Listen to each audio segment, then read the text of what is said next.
Hello, and thank you for your purchase of My School Social Work Planner. We appreciate you investing in our product and making the investment in your personal ease and organization so that you have the space to do the work.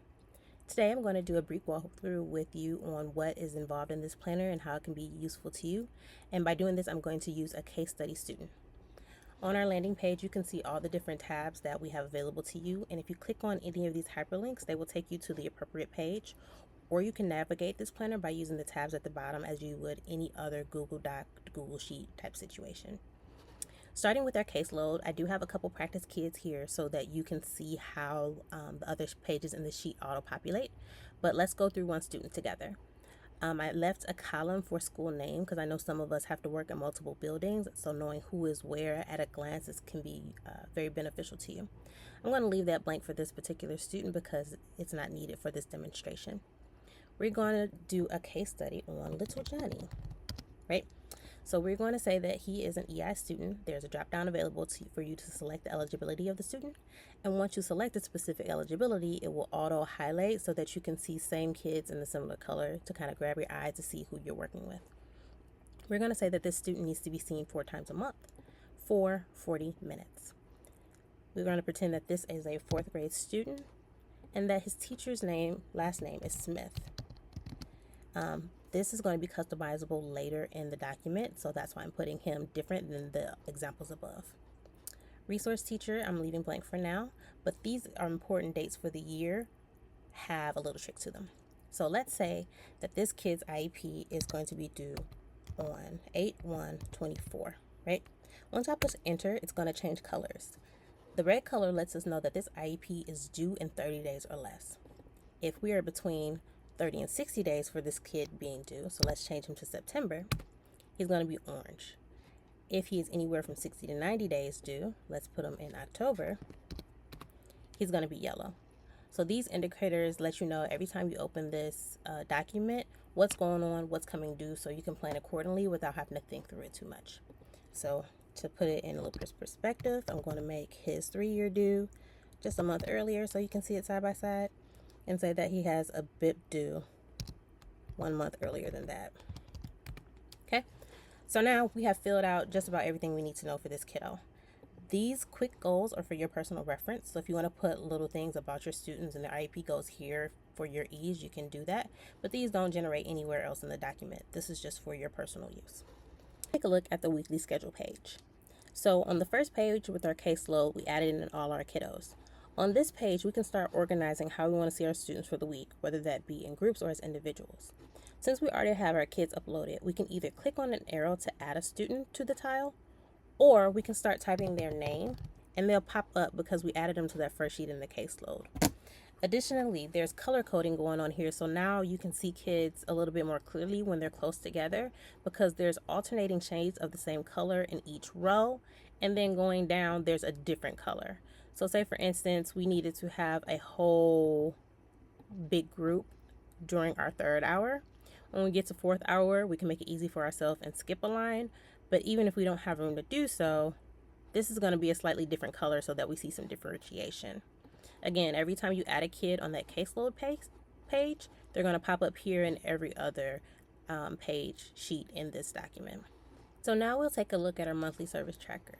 Again, every student that you added to the caseload page automatically pops up onto this page, so you have a quick glance of what you need to know for this student.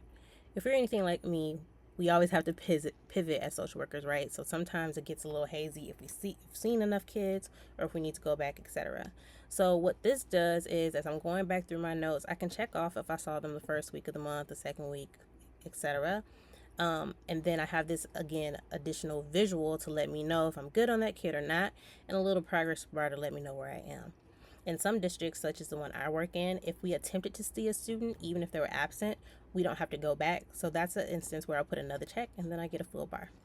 There is one of these columns for each month of the year, and as you slide them over, they get closer to the names of the students. So it's not this long kind of tracking system that you have to use to see from month to month what your progress is. Next, we have our students organized by eligibility. We filled it in once, and now we have this sheet here to let us know which students are of each eligibility on our caseload. So again, another quick glance kind of way to see your students, map out your day, your week, and even your year based on who you have. This tab also lets us have them organized by frequency in another way. So again, we can see how to map out our kids on our caseloads for our sessions. And this one lets us map them out by whose homeroom they're in. In high school, it's pretty easy to see a student's schedule in PowerSchool or in MyStar, or if you use a similar program. But in my experience, master schedules for the little kids is a little bit more tricky, and you have to use, or I have had to use like a printout as a reference to figure out where my students are when I need to pull them. So knowing which homeroom they were in is is very important for me.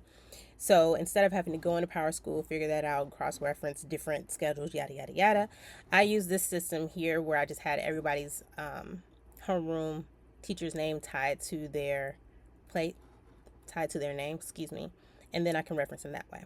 So as you can tell, Johnny's not on this list yet, right? Because we said he's in Smith's class. So you have two options here, depending on how much you want to interact with this document. One, you can just have your own side reference and you can say teacher 1 is Smith, teacher 2 is Williams, etc. Or you can actually interact with this document and make it autofill here as well. You have two steps you would need to do for that. You're going to have to select one of these teacher names in this cell and replace it. So I'm just going to highlight that and push Smith. That hasn't done anything yet. You will have to interact with this formula. All you would need to do is change the name here. So where I highlight teacher 9, I'm going to put Smith in the exact same spelling that I used on that first page, and once I push enter, Johnny pops up and I know whose homeroom class he's in. The final thing that this Google Sheet has to offer you is a simple to-do list.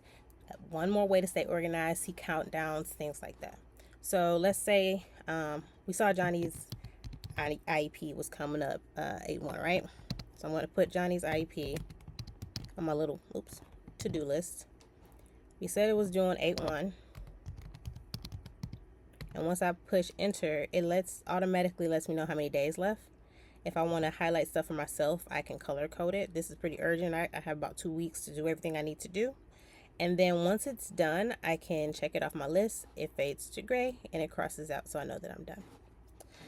So again, that is all for this planner. I hope you enjoyed it. I hope it makes life a lot easier for you.